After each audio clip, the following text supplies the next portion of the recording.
Welcome, here I've got Xiaomi Mi 10T Pro and I'm gonna show you how to turn on and off the camera grid lines at this device. So at first we have to tap on the camera button to open it, and for now we are in the standard photo mode. From here let's go to the right corner to this button. When we pick it, we get access to more options about the camera we can manage. Now let's focus on this button, the second from the right, with show grid lines. By just one tap we can turn on the camera grid lines, another tap to turn them off. As you can see, the yellow color suggests that this is turned on now.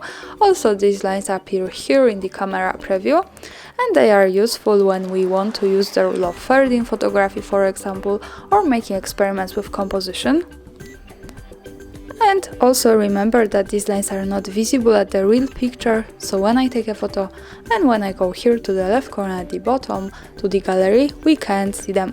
So they are only to help us taking better pictures, and of course when we don't need this we can easily go back to the settings in the right corner, tap on this button once again, and for now the grid lines have gone. And that's all, thanks for watching, subscribe our channel and leave the thumbs up.